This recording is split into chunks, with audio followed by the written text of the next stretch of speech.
De pé, por favor, e abra sua Bíblia no livro de 1 Pedro.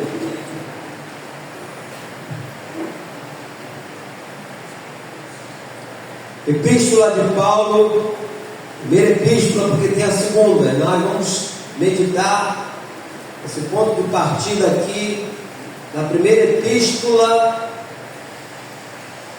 de Pedro, capítulo 1, a partir do versículo de número 18. O título da minha mensagem é O que Jesus fez por mim, mas podemos dizer também o que Jesus fez por nós, e não foi pouca coisa não. A partir do versículo 18 diz assim: sabendo que não foi mediante coisas corruptíveis, como prata ou ouro, que foste resgatados do vosso fútil procedimento que vossos pais vos negaram, mas pelo precioso sangue, como de cordeiro, sem defeito e sem mácula, o sangue de Cristo, conhecido com efeito antes da fundação do mundo, porém manifestado no fim dos tempos por amor de vós, que por meio dele tendes fé em Deus, o qual ressuscitou dentre os mortos e lhe deu glória, de sorte que a vossa fé e esperança estejam em Deus. Obrigado, Deus, pela tua palavra linda nesse momento, palavra esta poderosa, abençoada, a qual nós aqui estamos para aprender um pouco mais, para receber do Senhor esse alimento. Fale aos nossos corações e me ajude como teu arauto, para que eu não acrescente nada e não tire nada do que está escrito aqui. Que tudo que acontecer, Senhor, seja para a honra e glória do nome santo do nosso Senhor e Salvador Jesus Cristo. Que todos digam amém? Podem sentar.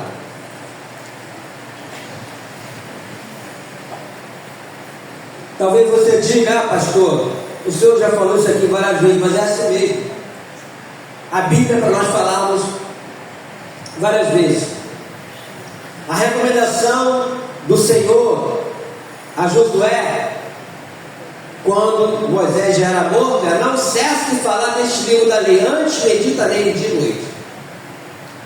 Aí você vê o próprio Deus em toda a parte do Velho Testamento falando do seu povo: eu sou o Senhor vosso Deus, que vos tirei da terra do Egito. Eu fico imaginando aquelas pessoas: mas Senhor, você já falou isso. Mas ele falava. E Jesus, quando falava também, ele falava: em verdade vos digo. Ele falava essa palavra verdade duas vezes: em verdade, para ficar bem enfatizado naquilo que ele queria dizer. Nós, pelo menos no meu entendimento, como sacerdote, né, eu tenho que estar sempre relembrando. O que nós vamos fazer daqui a pouco ali, isso é muito importante.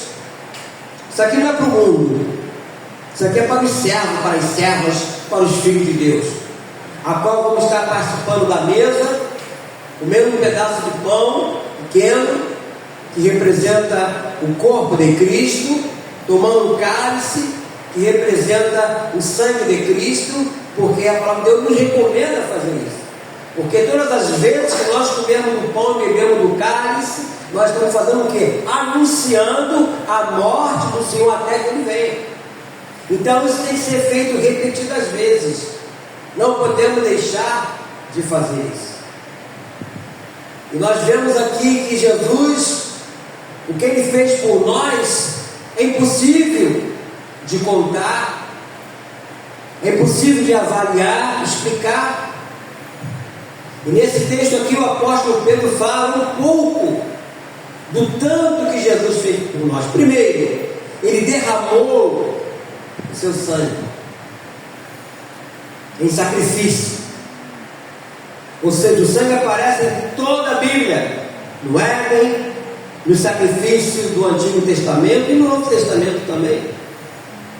Eu queria deixar essa página aí marcada aí, um pouco mais adiante. Nós estamos em 1 Pedro, logo depois vem 1 João, primeira epístola de João, capítulo 1, versículo 7.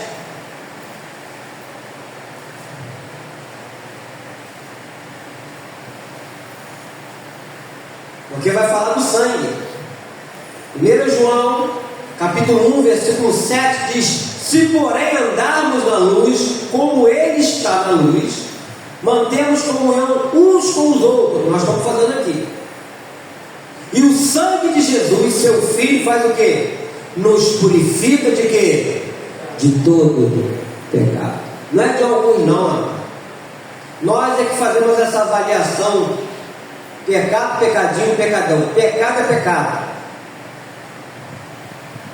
Não importa o tamanho do que a pessoa tenha feito no contexto da sociedade. Se ela pedir perdão a Deus, Deus a perdoa. Não sou eu que vou decidir quem vai e quem não vai para o céu. É Deus. Ah, mas o cara foi um criminoso de alta periculosidade, ele fez coisas bárbaras. Se ele pediu perdão a Deus, ele vai para o céu. Mesmo que eu não queira. Mesmo que eu não queira. Então aqui fala da purificação, está no sangue. A vitória está no sangue. E aqui no texto o apóstolo Pedro lhe deixa bem claro que o resgate está no sangue. Este é o ensino bíblico. A salvação é fruto do que Deus fez em Cristo Jesus. Na cruz, o que Ele fez? Ele verteu o seu sangue. Pastor, o que é isso? A palavra verteu, significado é deixar sair o líquido contido em algo, ou derramar. Foi exatamente o que Jesus fez. O sangue dele foi derramado na cruz, vertido. Houve sofrimento? Houve. Mas Jesus não foi um mártir, Jesus não foi um herói. Ele nos amou, amado, de tal maneira que foi necessário fazer isso para que nós pudéssemos estarmos neste lugar, nesta manhã, nessa igreja. Porque se Ele não tivesse feito isso, nenhum de nós estaríamos aqui agora. Então, como eu falei, primeiramente Ele derramou o seu sangue, né? O sangue dele foi vertido, saiu da sua fronte, das suas mãos, dos seus pés, do seu lado. Eu tenho dificuldade de entender pessoas que deixam de estar na igreja nesses dias. Claro que nós sabemos que existem exceções, pessoas trabalham, têm dificuldade e tal, mas qualquer outra coisa. Porque a partir do momento que você deixa de vir e vai ter uma vida meia boca, a tendência daqui a pouco está fora. Eu já vi esse filme várias vezes. Então Ele derramou o seu sangue, Ele nos adquiriu, ou seja, fomos resgatados, comprados, adquiridos. Não somos mais escravos do pecado. Isso não quer dizer que nós agora não vamos pecar mais, não deveríamos mais pecar, mas não mais como escravo. O escravo não é uma pessoa que é viciada, qualquer coisa é escravo daquilo ali. Quantas pessoas têm dificuldades para deixar o cigarro, porque são escravas, mas pelo poder do nosso Senhor Jesus Cristo, elas deixaram. Queria que você voltasse um pouquinho no livro de João. Agora é o Evangelho de João, porque vai falar do que Jesus fez, né? João capítulo de número 8, alguns versículos que todos nós já conhecemos, mas é necessário lembrarmos e tê-los em nossos corações. Jesus falando para os seus discípulos, defendendo a sua missão e autoridade, aqui no versículo 32 do capítulo 8 do Evangelho de João diz assim: e conhecereis a verdade vos libertará. Responderam-lhe: somos descendentes de Abraão e jamais fomos escravos de alguém. Como dizes tu, sereis livres? Replicou Jesus: Em verdade eu digo, todo que comete pecado é escravo do pecado. O escravo não fica sempre na casa, e sim o escravo não fica sempre na casa, o filho sim para sempre. Agora você vai ler junto comigo o versículo 36, todo mundo junto. Se pois o filho vos libertar, verdadeiramente sereis. Só Jesus é que pode libertar. Não desprezamos nenhum tipo de profissional na sua área. Psicólogo, terapeuta, psiquiatra, não desprezamos nada disso. O tratamento da pessoa ficar em determinado lugar para ser tratada e deixar o caminho das drogas, nós não desprezamos isso, senão até ajudamos alguns lugares que fazem isso. Vamos lá, a pastora Mônica, lá em Alto, né? E outros lugares aí. Senão o pastor que vai estar logo mais aqui, o pastor Carlos, ele faz parte de um trabalho lá naquela região, muito bom. Nós estamos até para fazer uma visita lá, que cuida também de homens e de mulheres, né? Mas se o Senhor não libertar de verdade, a pessoa vai ficar ali um tempo, né? Podemos dizer assim, se descontaminando, e quando voltar para casa, quando você menos espera, vai estar fazendo ali as mesmas coisas.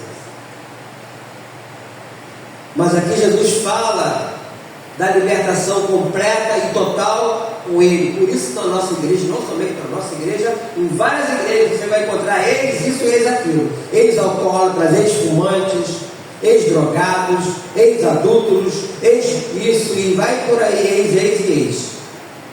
Existem. Porque estão enquadrados no que Jesus falou aqui: se pois o Filho vos libertar, verdadeiramente sereis livres. Então, temos um dono, somos propriedade de Deus. Com propriedade de Deus, ninguém pode nos arrebatar das mãos do Senhor,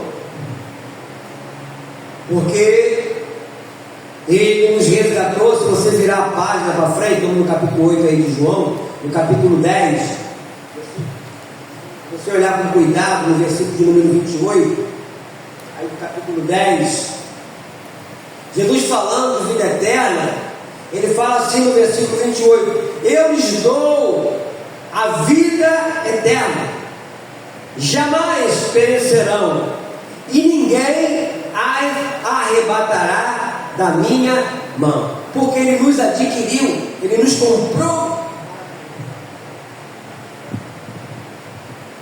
E eu louvo a Deus por esses anos todos servindo a Cristo. Eu louvo a Deus porque eu entendo isso, eu consegui entender isso, e eu fico maravilhado no momento que eu estou em meditação com Deus. Eu fico, meu Deus, porque todo dia você vê falar de desgraça, né? Algum tempo atrás, um problema sério lá no sul, com enchentes, vidas foram perdidas. E eu fiquei pensando, meu Deus, no meio daquelas vidas foram perdidas, se teve lá pessoas cristãs, morreram, mas foram para o céu, e aqueles que não tinham uma ligação com o Senhor? Agora, essa semana tivemos uma desgraça lá na Espanha, vocês não estão acompanhando, enchentes, coisa assim absurda, sempre coisa absurda. Eu nunca vi isso na minha vida, né? Os carros pareciam carro de brinquedo, trepado no outro. Isso não é a primeira vez que isso acontece. Aí eu fico pensando, meu Deus, será que no meio dessas pessoas não teve lá um irmão em Cristo, uma irmã em Cristo? Se teve, estão com o Senhor no céu. E aqueles que não tiveram, ou não quiseram, ou não aceitaram esse plano do Senhor de salvar, ou de serem salvos, melhor dizendo, por essas pessoas. Essa que é a grande realidade. Ou seja, nós somos propriedade desse Deus. Então Ele derramou o seu sangue, Ele nos adquiriu, Como diz lá em 1 Pedro, no capítulo de número 2, versículo 9, nós somos o quê? Nação santa, sacerdócio real, povo de propriedade exclusiva de Deus. Então nós temos um dono. E esse dono diz que nos dá a vida eterna e jamais nós vamos perecer e ninguém as arrebatará na mão dele. Como eu sempre falei aqui na igreja, a morte do cristão não é perda, é a maior vitória. É a maior vitória quando o cristão morre, porque o diabo não pode fazer mais nada. Ele partiu, o diabo perdeu. Podemos dizer, a terra perdeu e o céu ganhou, porque a partir desse momento não tem como mais, a pessoa partiu de Cristo. O duro neste mundo é quando parte sem Cristo, sem fazer uma aliança com Cristo, porque ele está voltando a amar. Os sinais estão aí, né, mostrando a volta do Senhor. E a pregação do Evangelho é justamente para isso. Então ele derramou o seu sangue, ele nos adquiriu, e ele também fez o quê? Ele nos deu uma vida nova. Ou seja, nos resgatou da nossa vida fútil. O que é isso? Fútil quer dizer isso, o que não tem importância ou mérito, inútil, enganador, uma pessoa leviana, uma pessoa tola. Isso é uma pessoa fútil. Aí voltando lá para o texto, 1 Pedro, no capítulo 1, versículo 18, quando diz: sabendo que não foi mediante coisas corruptíveis como prata ou ouro. Eu faço um parênteses aqui. Eu acredito que Martinho Lutero, ele deve ter lido isso também, porque naquela época, para a pessoa ser perdoada, tinha que pagar. Pô, dinheiro, ouro, prata, sei lá o que eles faziam para serem perdoados, que era a questão do pagamento da indulgência, que era feita. Até aquela construção daquilo que tem lá em Roma, no Vaticano, foi através disso. E Martinho Lutero, que era um monge alemão, foi comemorado agora na terça-feira, né? Quinta-feira, o ano da reforma da igreja. Deus levanta esse homem, como no passado Deus levantava os profetas, né? Quando o povo estava exilado, distante de Deus, às vezes 70 anos Deus levantava um profeta para de novo falar para aquele povo, e Deus trazia aquele povo de volta. Então Deus levanta não somente Martinho Lutero, mas outros mais, para contestar o que era ensinado de uma forma errada, que era por obras.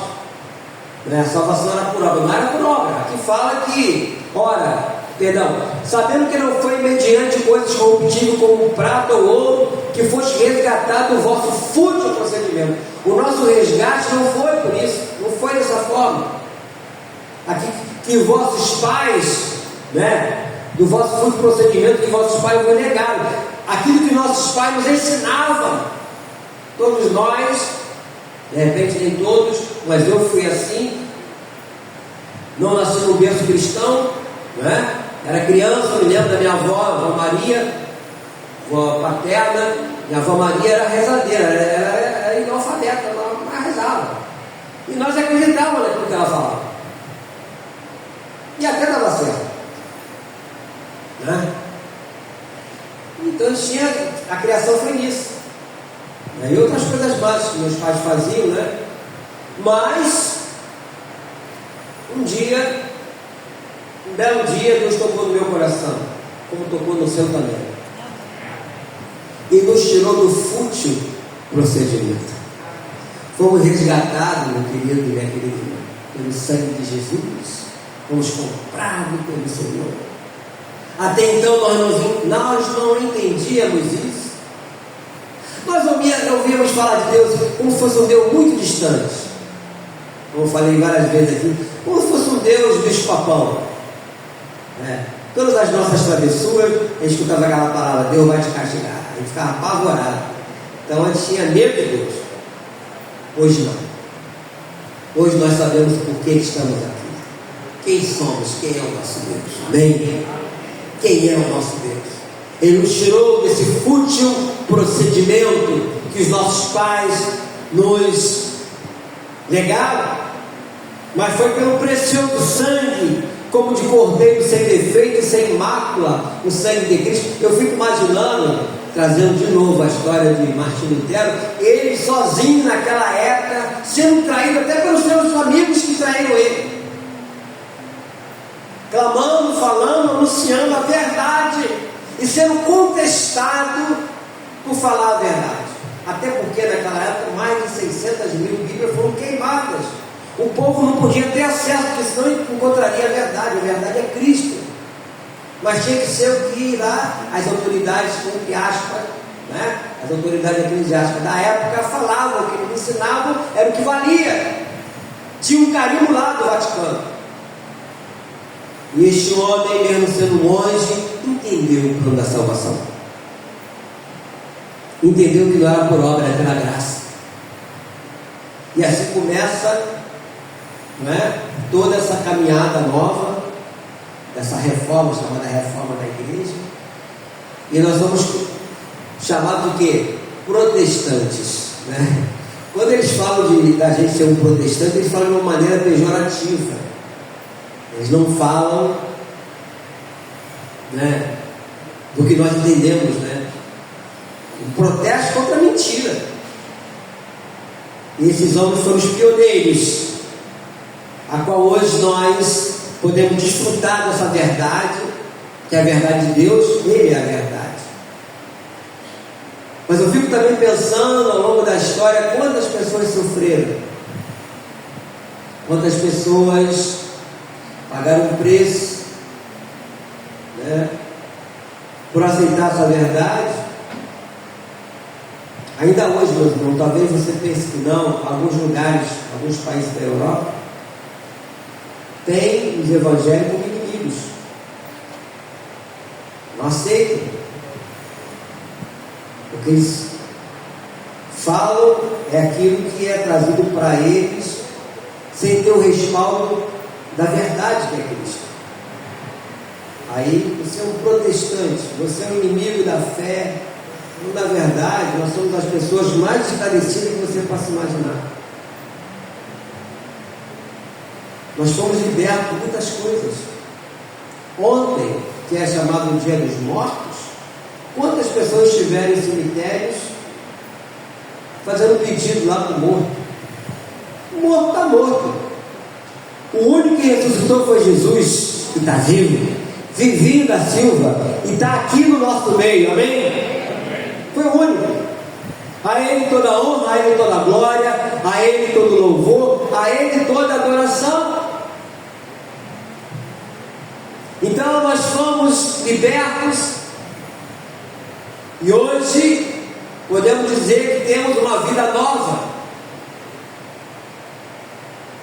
Ele nos resgatou, como eu falei, da nossa vida fútil, da vã maneira de viver. A vida sem Deus é uma vida fútil, é uma vida insossa, sem sentido. Eu ontem à tarde, já era mais um pouquinho, 5 horas, eu desci do prédio lá, estava lá no lago, lá tem um lugar onde a gente fica lá sentado, lá, estava sentado lá, meditando e tal. Aí chegou lá um senhor conhecido de lá. Ele me viu, ele me conhece assim. Posso sentar aí? Chapadão com uma lata de cerveja, que a latinha estava com latão. Pode? E aí começou a conversar e falando palavrões, falando um monte de coisa. É um homem esclarecido, né? Um homem bem situado na vida, tem uma boa aposentadoria, conhece a esposa dele que de lá, enfim. E ficamos conversando, eu tentando falar algumas coisas para ele. Eu percebi que ele tem hora que não dizia coisa com coisa, aí na hora que o Espernão começou a atacar a gente, eu falei, vamos sair daqui. E ele saiu, botou a mão no meu ombro, com a latinha de cerveja na mão, e lá vai eu carregando aquele homem com a latinha de cerveja na mão. E eu com medo dele cair e se ralar. Mas depois eu fiquei pensando, puxa vida, isso é vida? Viver assim, né? Mas um dia nós também vivíamos assim, no nosso fútil procedimento. Estávamos desgarrados, né? Éramos inimigos de Deus, mas hoje não, queridos. Hoje nós entendemos o plano da salvação, por que estamos aqui, e que um dia não vamos mais estar aqui, porque Deus tem reservado para nós algo muito melhor do que esta vida. Todo dia tomamos conhecimento de desgraça. Eu vi uma reportagem de um garoto, acho que 5 anos, lá em Japeri. A mãe foi no mercado, vinha com um garoto, de repente os bandidos atiram na polícia, pegam na cabeça, no peito do garoto, sei lá, 5 aninhos. Aí você vê lá os pais chorando, os tios, amigos, onde foi o sepultamento. 5 aninhos, que dor naquela família, que dor. E quantas dores têm acontecido?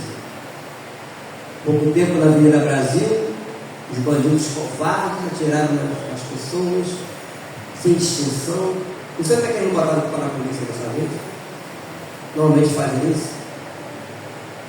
E pessoas perdendo suas vidas assim, de uma maneira absurda. Esse é o mundo, queridos.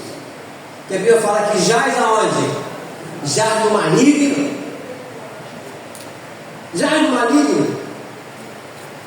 E uma das coisas também que eu sempre falo aqui na igreja é de nós valorizarmos o que somos e o que temos. Que nós somos privilegiados, queridos. E é um privilégio sermos chamados cidadãos dos céus, embaixadores de Cristo, separados.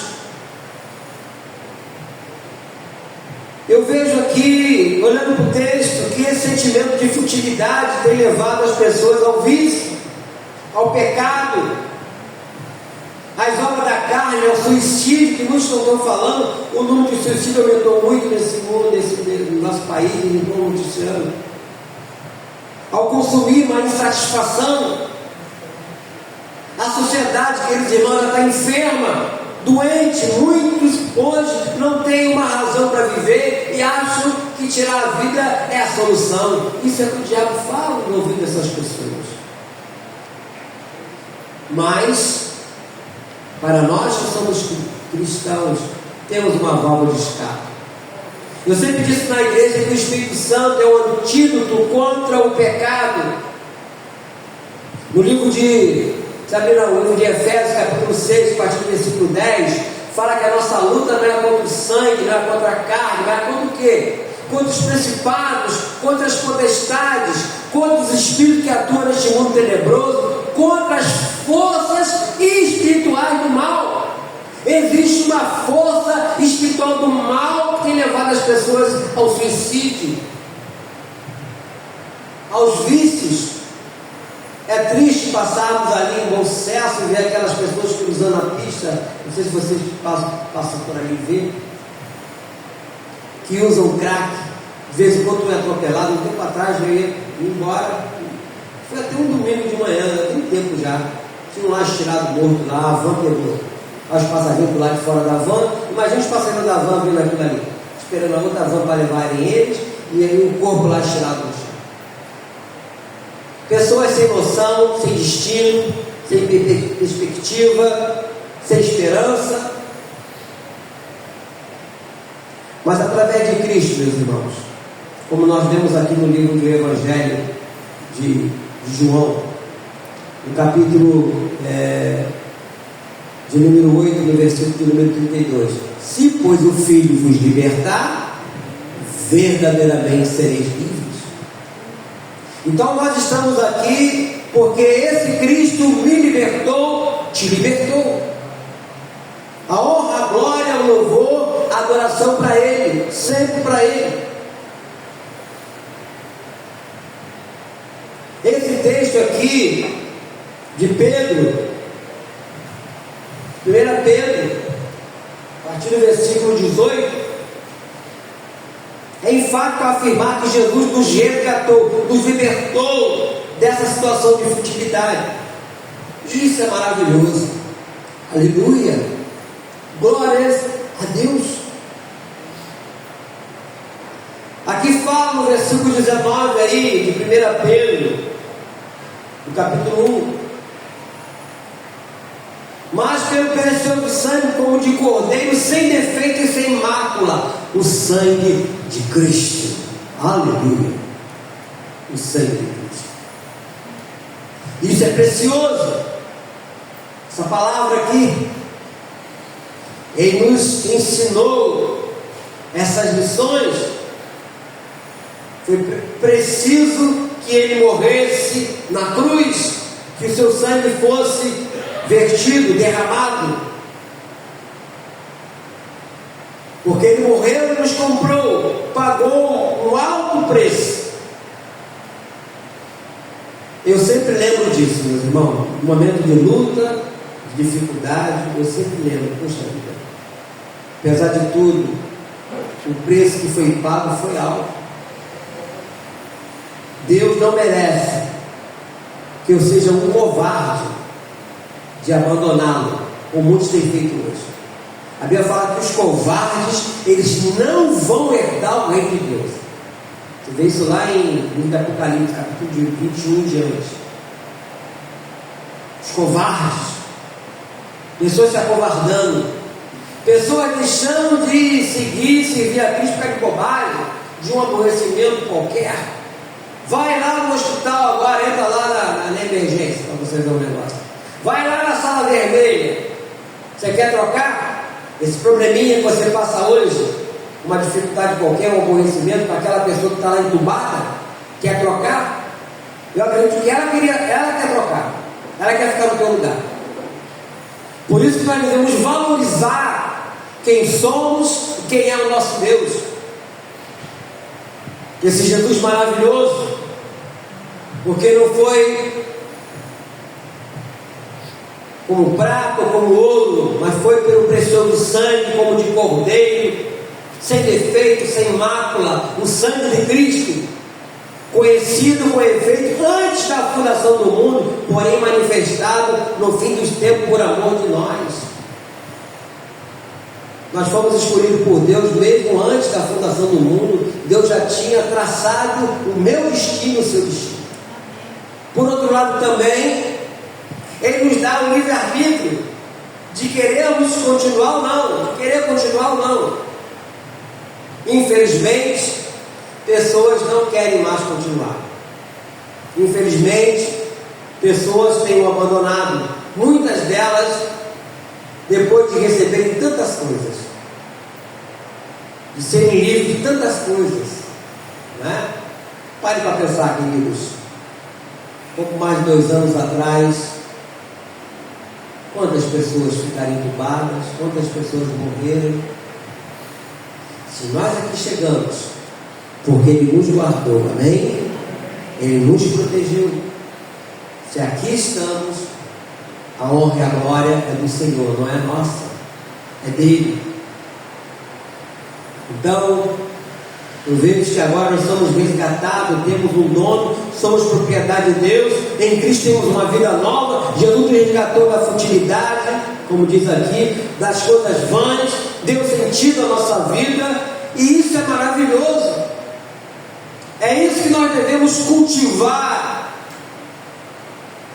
e testemunhar desse Jesus e falar para Ele e para outras pessoas.